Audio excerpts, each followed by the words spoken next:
Welcome back to the channel. Today we're going to take a look at a way to help players that coming into impact very much stand up, get their pressure on the toes, lose space, leading to a lot of adaptation through the club face, through the hit. Very hard to rotate through the shot nicely from there. Today's simple approach and exercise I think could help a lot of players with their game.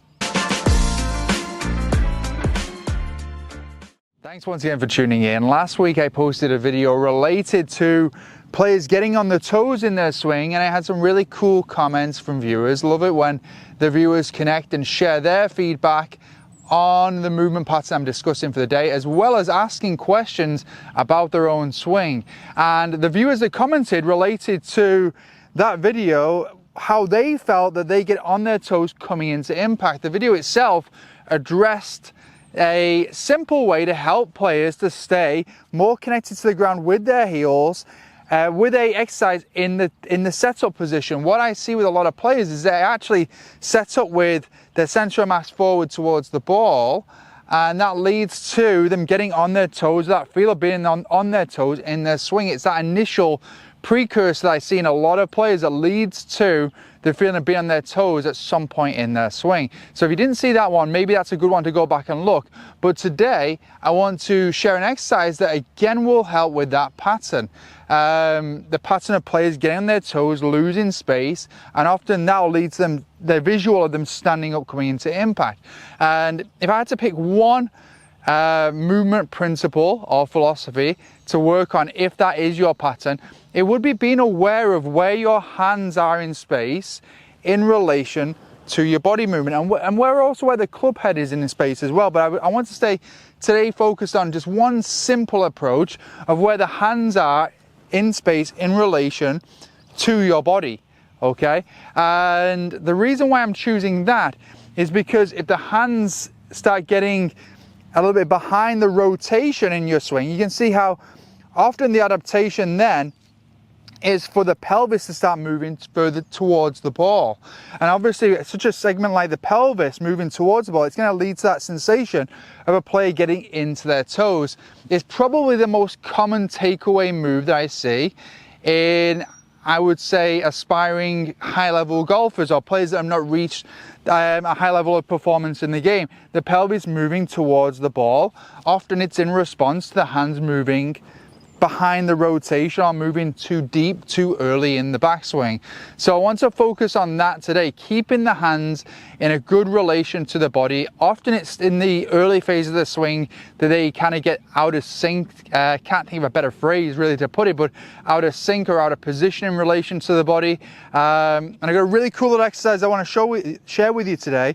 I've shared with you this one before. It's one that I learned from Dr. Mark Bull, who developed the 3D software that I use. And all we're going to do is set up, let our lead hand hang down, trail hand here, lifeline here is going to go on this bone above the thumb, and then pushing into each other there, this bone into the palm there. Now I'm going to do this a little bit differently than I did last time. So in setting up here, you should be able to feel the engagement through your scaps as you push your hands into each other. You can see the trail arm is just sat nicely hanging, so the elbow is in towards the hip. So I'm going to move through backswing with a sensation of my belly button moving my hands. And this time I'm going to go further through backswing to the point where my elbows are level to the ground. So I'm going to keep moving, really feel this through the core because of that sensation of moving the hands with the belly button.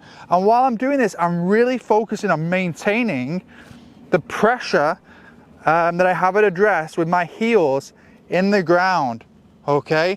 So my left heel very much connected to the ground here. Really good connection with my right heel to the ground as well. And because of that sensation of moving with my belly button, really feels like a nice coil through my torso. And that position there, for me, is pretty much the backswing position that I'm going to rehearse. Okay, so if I can get into that position there, I'm in a good position as far as where I'm holding the club in relation to my body there. The sensation through the ground is I'm well balanced. And from there, I can actually work on the downswing doing the exact same drill. So I'm going to move back to here, elbows are level. And I'm going to actually now move down in towards impact in the same way. And when I do that, it's really evident to me how I have such a good connection with my trail heel into the ground. Also, as I get about halfway through downswing, how I'm now pushing off my big toe in towards my leads to get me to my lead side, my big toe, my trail foot, sorry, to move me into my lead side. And then I can actually work all the way through the other way. Okay, so what this drill is so good at is when I, on 3D, look at the forces going into the grip in the transition phase, it really makes sure there's that equal opposing force, or that's probably not the best way to put it, but it's creating the forces that we'd want to see moving into the handle of the club to help us to get through downswing. So we're getting the pressure applied the way we want to keep the club face nice and stable through the shot. And essentially what we're doing through the hands is working with our body. So after I've been through a number of the rehearsals there and got very well acquainted with that exercise, pairing the exercise where the hands are, how the body's moving, with an awareness of the sensation through the ground, that would be the point then to try and to get your club, work on how that might feel with the club in your hands, and then work towards hitting some golf shots.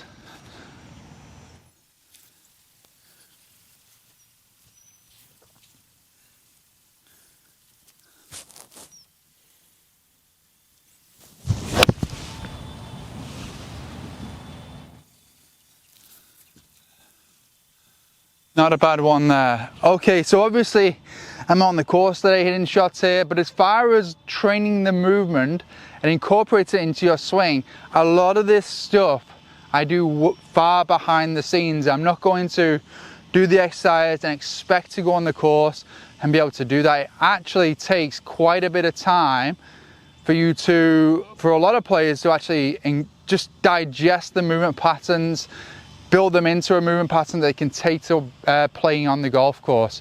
But please do drop in the comment box if you try that drill, if you dedicate some time to that drill.